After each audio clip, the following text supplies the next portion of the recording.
Ghanaians, good evening. Today, Sunday, 19th April, is exactly 3 weeks since I came to you and announced the imposition of restrictions to movement in the Greater Accra metropolitan area and Kaswa, and the Greater Kumasi metropolitan area and its contiguous districts. I explained at the time that the decision was taken to give government the opportunity to try to contain the spread of the virus, scale up effectively the tracing of persons who had come into contact with infected persons, test them for the virus, and if necessary, quarantine and isolate them for treatment, should they prove to be positive for the virus. The decision to restrict movement has occasioned a number of severe difficulties for all of us across the country, especially for the poor and vulnerable, and not only for those resident in the affected areas. Let me express my gratitude to all of you for bearing with government, all health workers, and with members of our security services throughout this period.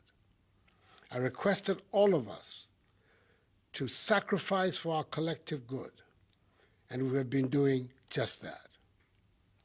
I thank all our healthcare workers, the men and women of our security services, and members of the media for the work they've been doing in helping to combat the spread of the virus. Let me also thank the individuals and organizations who have made contributions to COVID-19 National Trust Fund. It is truly appreciated. Fellow Ghanaians, since the first 2 cases of infections were recorded on our shores, we have to date traced some 86,000 contacts, out of which we have test results of 68,591 contacts. There is thus a backlog of some 18,000 tests whose results are yet to be received. The overwhelming majority of these contacts have been established in the last 3 weeks of the partial lockdown in Accra and Kumasi. Out of this number, 1,042 persons, i.e. 1.5%, have been confirmed as positive, with 67,549, i.e. 98.5%, testing negative. 99 persons have recovered and have been discharged, and 930 persons who have been isolated are responding to treatment either in their homes or in treatment facilities. These 930 persons, after their treatment, will soon undergo the mandatory 2 tests to determine if they have also recovered from the virus or otherwise. The main reason our country has seen an increase in the number of confirmed cases over the last 3 weeks is because of the decision we took aggressively to trace and test contacts of infected persons. This has enabled us to identify and isolate infected persons, protect the population from further infections, and contain better the spread of the virus.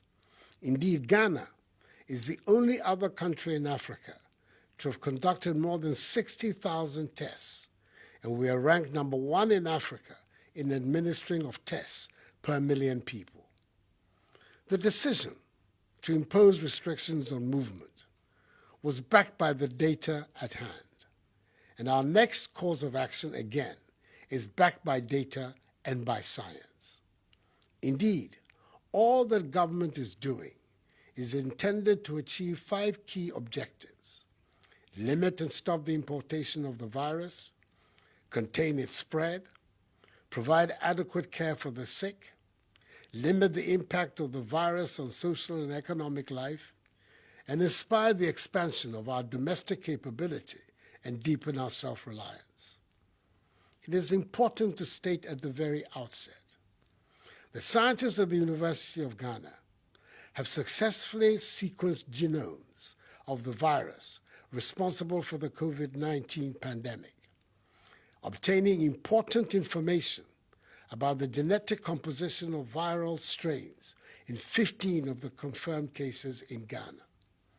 This is a significant milestone in Ghana's response to the pandemic, as it will strengthen surveillance for tracking mutations of the virus and in the tracing of the sources of community infections in people with no known contact with confirmed cases.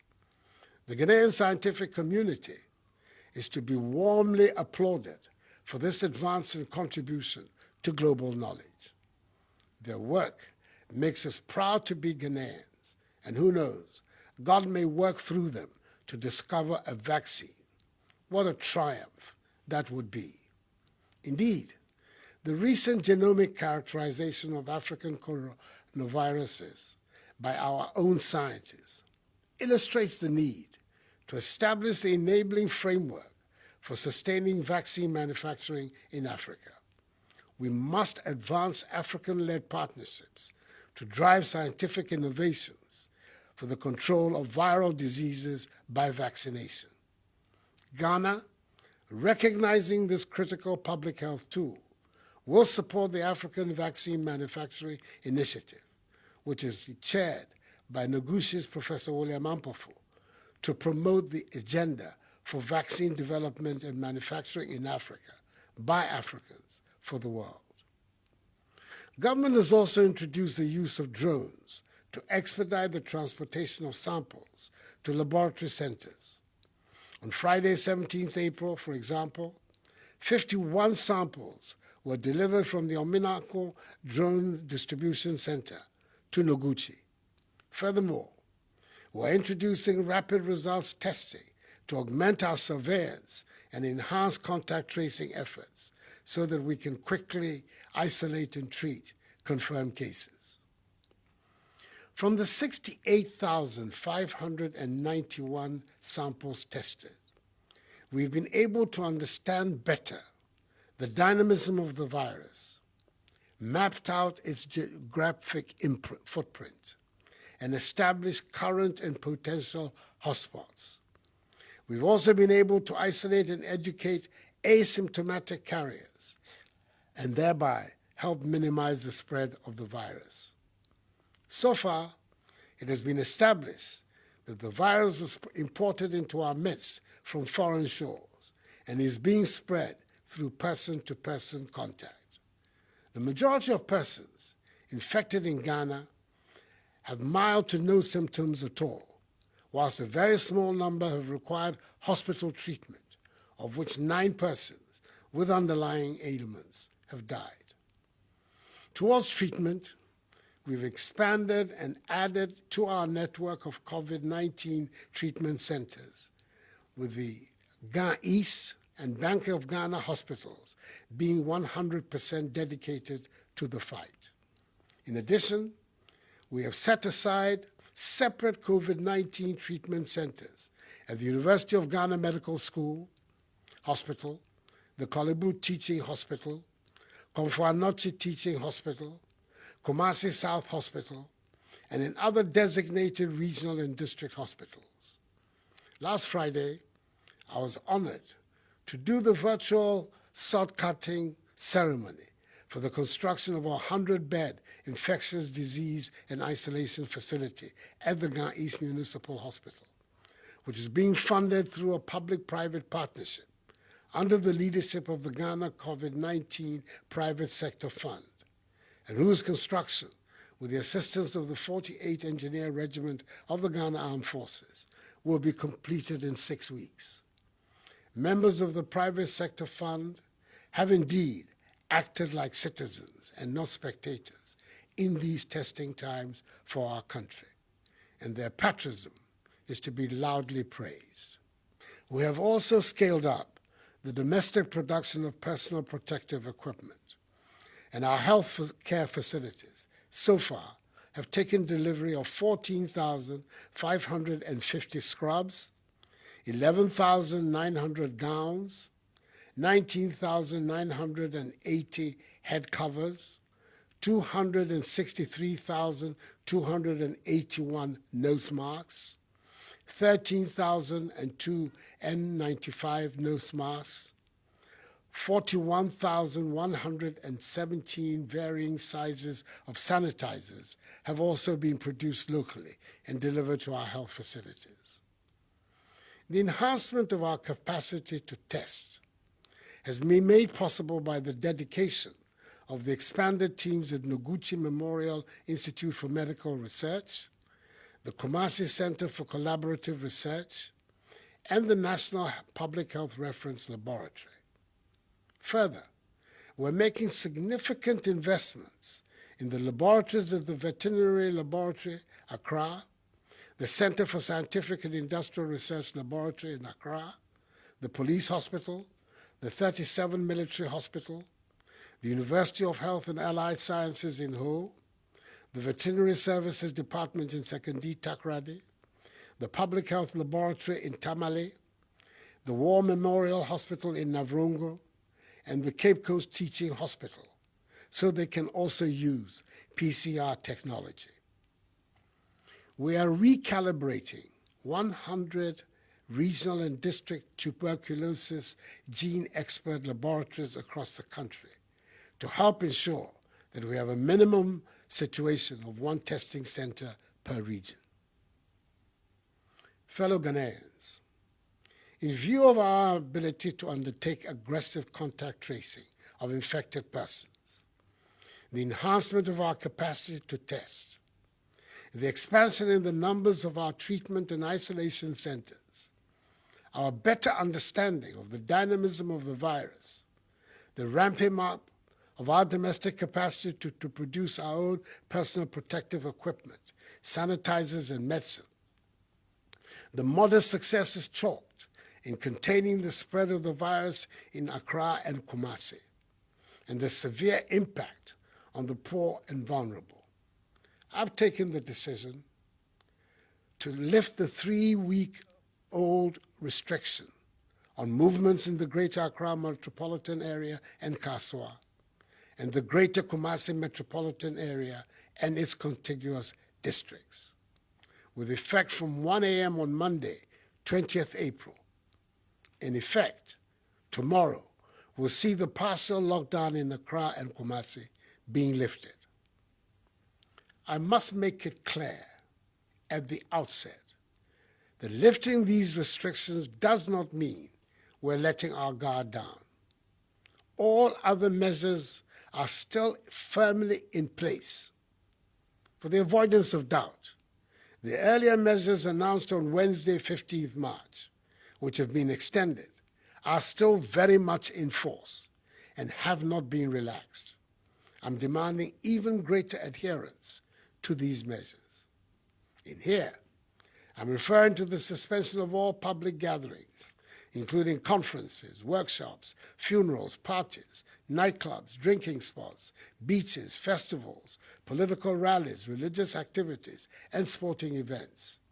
All educational facilities, private and public, are to remain closed. Businesses and other workplaces can continue to operate, observing staff management and workplace protocols with a view to achieving social distancing and hygiene protocols. Operators of public transport, including our buses, trotros, and taxis, are to continue to run with a minimum number of passengers, as they have been doing for the last 3 weeks in maintaining social distancing. They must also continue to ensure the maintenance of enhanced hygienic conditions in all vehicles and terminals by providing, amongst others, hand sanitizers, running water, and soap for washing of hands. Domestic airlines are required to adhere to the same protocols. The Ministry of Local Government and Rural Development, together with metropolitan, municipal, and district assemblies, will continue to implement measures to enhance conditions of hygiene in markets across the country and expand the policy of alternate days for alternative products to improve social distancing in all markets. As has been established, the overwhelming majority of confirmed cases have come from travelers or from people who have come into contact with travelers. It is therefore incumbent on us to continue to be vigilant about travelers into our country until further notice, and to congratulate the men and women of the Immigration Service and the Marine Police Unit for their work in securing our borders. The arrest of 10 West African nationals in Tamale, who all tested positive for the virus. The arrest of the 6 Nigerian travelers who entered Ghana through unapproved routes along the Ghana-Togo border near Aflao, who also tested positive for the virus. And the recent arrest of 10 fishermen in the Western region who returned from Côte d'Ivoire and have been quarantined testify to the determination of our security services to protect our borders. I have thus signed an executive instrument to extend the closure of our borders for 2 more weeks, beginning Monday, the 20th of April. Like the World Health Organization, WHO, has recently advised, I want to encourage you to wear a mask wherever you go, as it will help you not to contract the virus and keep it clean. If you own a business or are providing a service, i.e. a barber, a hairdresser, a tailor, a taxi driver, a trotro driver, and his mate, a shopkeeper, a food seller, please do well to use a mask. The Ministry of Health will very soon issue guidelines on face masks for public use. I entreat religious, traditional, community, and opinion leaders to partner with government in engaging, mobilizing, and enforcing adherence to social distancing and personal hygiene protocol practices in their respective communities. As difficult as it may be, I encourage all bereaved persons to conduct private burials of their loved ones, but ensure that the 25 personal limit is not breached. Indeed, some are burying their loved ones now in order to have the final funeral rites later. The morgues in the country are becoming full and will in themselves soon pose a public health hazard. So let us act quickly on this. As the day goes by, and as we continue to sustain a grip on the rapid spread of the virus, the systematic easing of these restrictions will be undertaken to bring life back to normalcy. Definitely, we will continue to record new cases of infections, particularly with our policy of aggressive tracing and testing. However, I want to assure you the government has put in place the appropriate measures to isolate and treat them. Should there be an unexpected outburst in infections within a community, I've put the health workers and the security services, including the police service and the armed forces, on standby to coordinate a rapid response of human and logistical resources, if necessary, to cordon, impose a curfew, trace, test, and treat infected persons in the affected community. Indeed, the focus of government's policy and action will be based on the implementation of the 3 T's, i.e.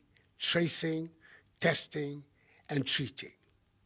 In any event, stay at home unless it is absolutely essential. The movement of foodstuffs will continue from producing areas to the markets, and with the intervention of the metropolitan, municipal, and district assemblies, the markets will be better organized for the sale of foodstuffs. Fellow Ghanaians, as we fight to halt the spread of the virus, we are also engaged in fights on 2 other fronts, fights we must equally win. Firstly, there continues to be the deliberate dissemination of fake news, disinformation, and outright lies by some unpatriotic citizens about the spread of the virus since its outbreak in the country. These acts are being orchestrated by those who seek to benefit by seeking to sow the seeds of panic and confusion amongst the populace at this time of national crisis.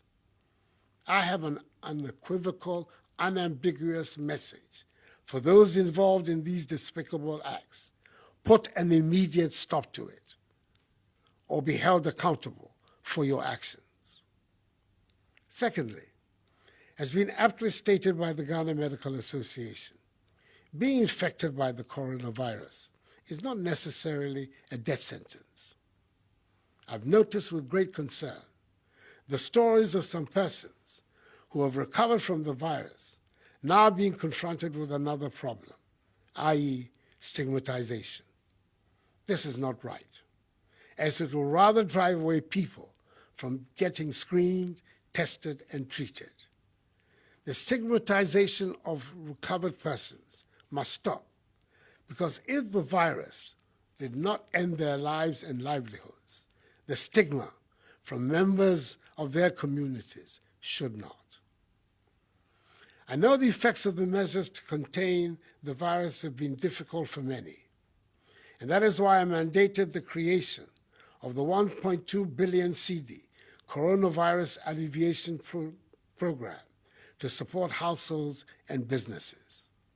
Out of this amount, 280 million cedis is being used to provide food for the vulnerable and free water for all Ghanaians for 3 months, i.e. April, May, and June.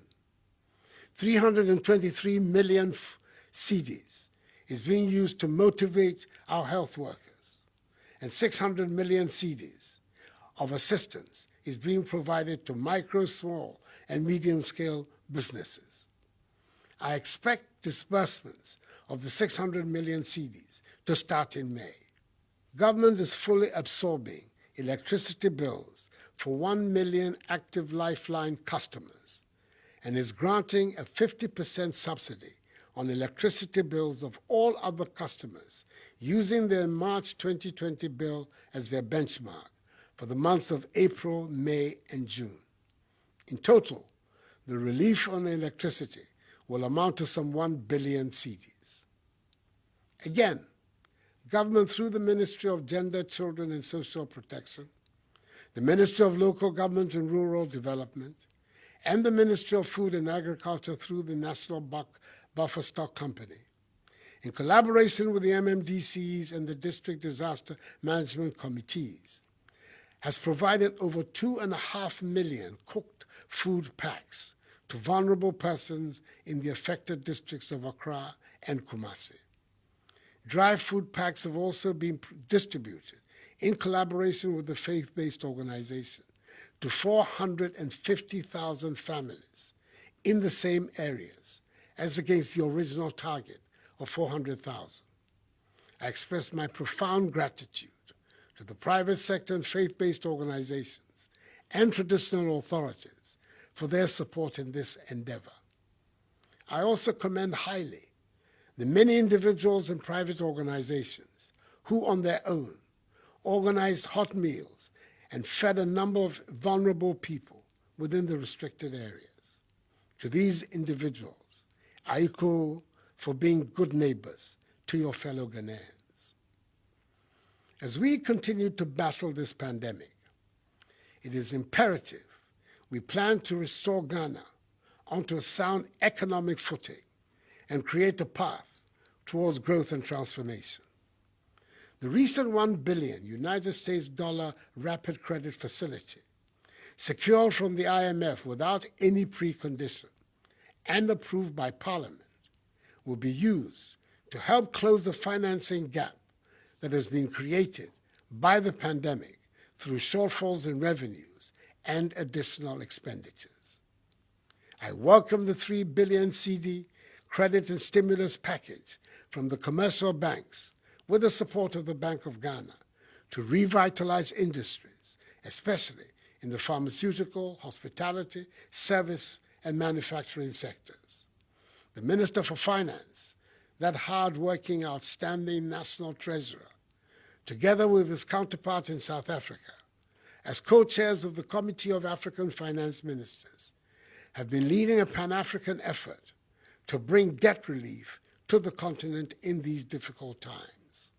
the recent $1 billion United States rapid credit facility, secured from the IMF without any precondition and approved by Parliament, will be used to help close the financing gap that has been created by the pandemic through shortfalls in revenues and additional expenditures. I welcome the 3 billion CD credit and stimulus package from the commercial banks with the support of the Bank of Ghana to revitalize industries, especially in the pharmaceutical, hospitality, service, and manufacturing sectors. The Minister for Finance, that hard-working, outstanding national treasurer, together with his counterpart in South Africa, as co-chairs of the Committee of African Finance Ministers, have been leading a Pan-African effort to bring debt relief to the continent in these difficult times. Last Friday, they achieved a 9-month debt standstill from the World Bank for all qualifying members of the International Development Association, IDA, starting from 1st May 2020, totaling some 44 billion United States dollars for the countries of Africa. In the case of Ghana, this amounts to a freeze in principal and interest payments for the year, amounting to some 500 million United States dollars. This will create greater fiscal space to help make the Ghanaian economy much more resilient. I've charged the finance minister to leave no stone unturned to achieve an even greater and comprehensive debt relief program for Africa. Our success in defeating the virus is largely within our control. That means each and every one of us must exercise at all times during this period without the partial lockdown in Accra and Kumasi a strong sense of selflessness, self-control, and self-discipline. It is important to stress strongly that coming out of the partial lockdown in Accra and Kumasi does not mean we are out of the pandemic. We'll continue to monitor closely events in some hotspots in the Greater Accra metropolitan area like Wejagbawe, Ga East and Ayawaso East municipalities, and Tema metropolis, and in the eastern region like Esuejamai and Lower Manya Krobo districts. Whenever the situation so warrants, a community in which the virus is identified as becoming prevalent will be locked down until there is a clear understanding of the trajectory of the virus that will allow us to contain it. We must obey the measures still in place, including the new ones, because we know our survival depends on them. And the harder we are on ourselves in obeying them, the quicker and more enduring will be the victory. To Ghanaians in all parts of the world, I urge you to remain steadfast in abiding by the rules and regulations that have been put in place by your host countries to combat the virus. And I extend the condolences of all your compatriots at home to all families abroad who have lost their loved ones to the virus. And I take this opportunity to wish our High Commissioner to the United Kingdom and Ireland, my good friend, Papa Usuan Kuma, who has been affected by the virus, and other Ghanaians abroad who have been so affected, a speedy recovery. This disease is new, and it is in plain evolution, and there is therefore as yet no vaccine or cure. But we know enough to take action, and we shall be nimble and adapt as the situation changes. We will tailor our solutions to our unique social, economic, and cultural conditions. There is no one-size-fits-all approach, but I pledge to you the government will do whatever is required in our particular circumstances to safeguard the lives of our people and keep our economy going. Discipline, self-discipline, is that strong bridge that all of us, from the safety of our homes, in our workplaces, and in our communities, must build. We need to build a strong bridge of self-discipline in order for us to cross over from this difficult period of restrictions and the spread of the coronavirus to the other side, where total freedom to go about our normal lives awaits us.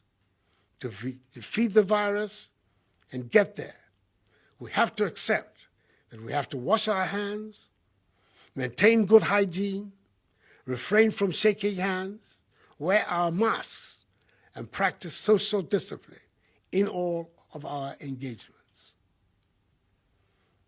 Fellow Ghanaians, we are confronting one of the greatest challenges of our generation. We have to win this battle. We have to defeat the virus. It is our behavior and response that will determine that. I have every confidence that collectively, we Ghanaians have it in us to rise to the occasion and become victorious. I'm very grateful for the great support you have given my government and I as we steer our country out of this crisis. Continue in unity to provide that support. This too shall pass, for the battle is the Lord's. Medama sepa munkoso entie wasam ne nyina endi nkunim. Mindanya chiwa nye yano ni yabwa no ni nwo tue koni wo fe wo yenkunim. May God bless us all and our homeland Ghana and make her great and strong. I thank you for your attention and have a good night.